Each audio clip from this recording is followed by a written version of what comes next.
Hi guys, what's up? Yeah, my phone is overheating. Anyway, I'm so frustrated by this environment. Like, I'm trying to talk and I'm distracted. I am one of those people. If I'm in the middle of something, please don't bug me. And I can actually get quite feisty when another person is talking while I'm talking, because I just feel like let one person speak at a time.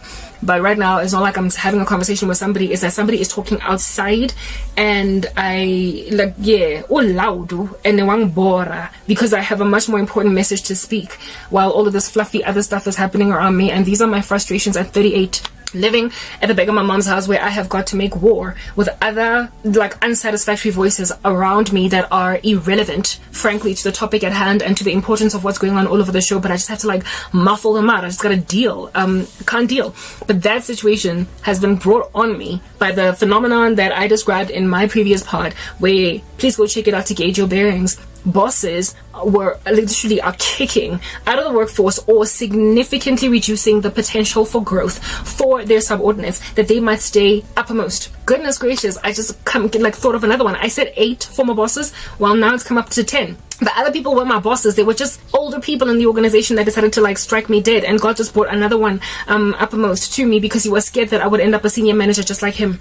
My goodness. Anyway, this thing is happening all across corporate South Africa. I am certain of that. I can't speak for all other countries. May the Lord raise up prophets in those lands to highlight this as an issue, if at all it is currently happening in their space. But for certain, it's going on in my country, in South Africa, where it is that it's rotten. There is a putrefaction of the workforce in corporate South Africa, because the only people that are able to get ahead are the ones who are undeserving entirely, and they are deliberately thwarting actual talent in this country. That is why there is currently a skills exodus in South Africa, where people who are truly gifted are leaving because they are feeling inundated by just the sheer volume of work that they have to now supplement other people's work in order to just get stuff done, because of the lackluster quality of the workforce currently. And the reason why the workforce is as lackluster in quality as it is because of a deliberate sabotaging or a thwarting, a prevention of people who are truly gifted from even getting an opportunity in the first place, or once they've been given opportunities, growing in that space.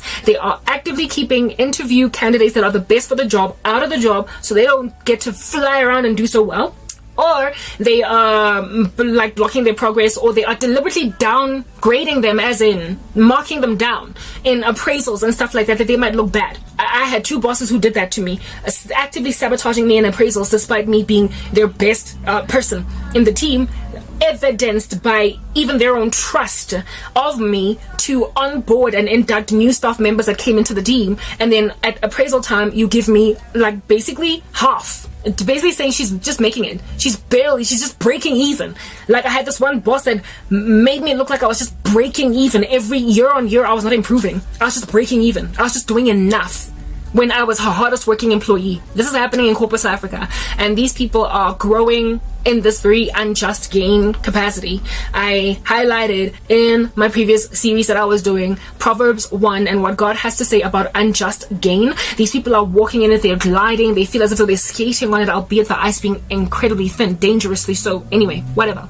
That is the portion of my dream where it is that I was showing you guys the boss guys and the boss ladies that were doing magic tricks on subordinates.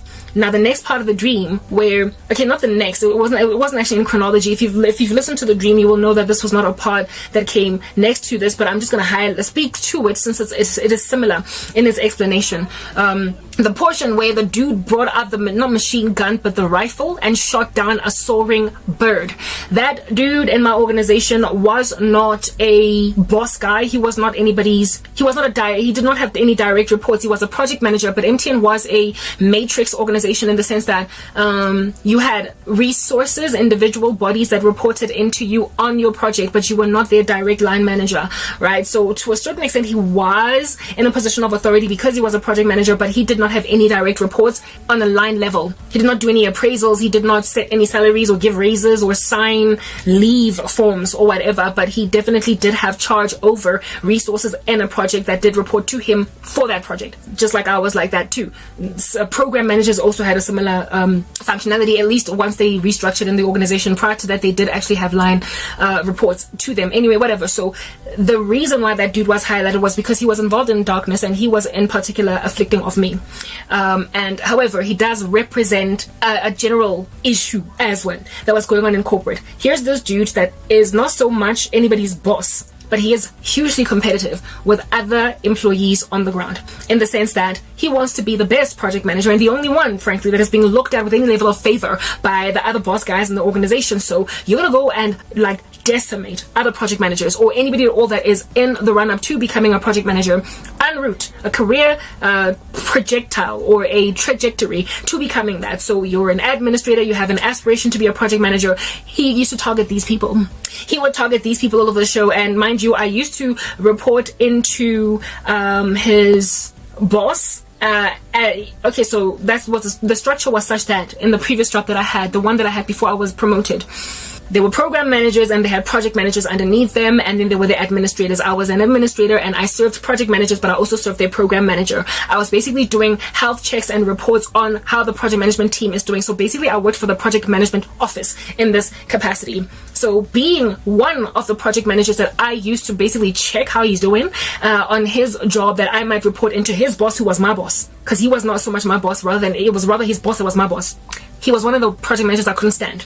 I couldn't stand him because he rarely ever updated his project plan. He rarely ever, if at all, he updated his project plan, did it properly. He rarely ever gave reports on time. He rarely ever gave me what I needed in order to collate it and therefore make it ready and available for the reporting of his boss to his boss. You know, because like the program manager had to report what he had to report into the senior manager, who would then have to report it into the GM.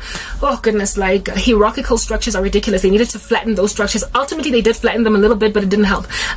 It all had to go up, it trickled up, and so my deadlines were dependent on him, not him. I had to get deadlines out that my boss would meet deadlines, and that his boss would meet deadlines, and that his boss would meet deadlines, and ultimately the CEO would meet deadlines. What was up with that hierarchy? There were too many layers. Anyway, whatever.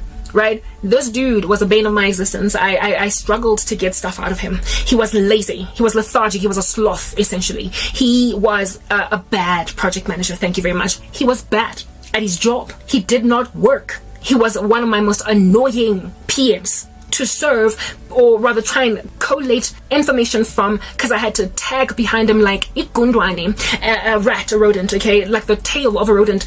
I remember he always used to say, because I was aspirational to becoming a PM, I ultimately got there, right? And I remember saying to, like, trying to get work from him, sending him emails, bugging him, you know, being a fly all up in his grill, a tick, sort of kind of draining your blood out of him. And one time he said to me, you know, Karabo, one day when you're a project manager, since you want to become one, you're gonna understand why I can't get these things done on time. I have other things to do. I've got stakeholder engagements to engage in, to you know, do, and I've got to basically be more available for my projects and focus on all this admin that you want me to do. He would always say that to not just me, but all the other administrators that wanted to become PMs, that would be all up in his neck like a tsetse fly. He'd be like, you guys will one day see that once you finally become PMs, that all this admin is taxing to us, and really and truly, frankly, we are doing our jobs. You just don't get to see it because it's not always on paper. And for me, my go around his argument was that if at all this girl on the corner and that dude can get me the reports that I need on time, and you're not doing it, it appears that those dudes are soaring and they're doing their job in a way that you're just failing, you're struggling. So maybe you should quit your job, because you imagine that your tasks as a project manager are not important. Certain of them are not important in comparison to others, while others just happen to manage to get them right. So you're worse than other people. You are not the best PM. You are substandard in comparison to other project managers who don't give me as much grief as you. Anyway, that was the thought process. I didn't really put it out there. I didn't communicate and make it clear that that's how I felt about him. But he was annoying. He was a bane of my existence. He was among the people that once I finally got promoted to project management, I was like, finally I don't got to deal with that dude. Finally, I don't have to deal with him anymore. Okay? He sucked at what he did. Very well. Now that you know the character, general suite of that Oki and work ethic, now that you understand his work ethic, understand therefore why the Lord used him in my dream. Not only did he come up against me, but he likely was doing that to a lot of people, but he's also a little bit of a theme. He's also an archetype. Thank you. That's the word that I wanted to use. He is an archetype to describe just certain types of employees in corporate that are wreaking havoc in the futures of everybody else. They are lazy, they are slothful, and so they want to drag everybody down the mud with them. They obviously suck at what they do. They are a bane to the existence of their bosses, and they want everybody else to just hover around mediocre, if not substandard, and therefore they deliberately thwart the careers of other people. So if they observe somebody that is soaring like a bird, if they see somebody else that is just killing it in what they do, they bring them low. This dude had this pitch black rifle shotgun that he brought out, and he shot a bird that was soaring in the organization, in the brick and mortar structure that is the company. It was flying, and he brought out a gun and he just like poof, shot it down. So basically what God was showing me was that employees like that dude, I had so many other dreams about this guy and his witchcraft, right? He was a little bit of a pervert too, so he was always trying to get into the skirts of women, and he put witchcraft on me to try and get me in that capacity. I was not interested. I was a Christian, and on top of that, I always found him kind of perverted, so I was avoidant of him. He not only put that kind of sorcery on me, but he also put a career spell on me.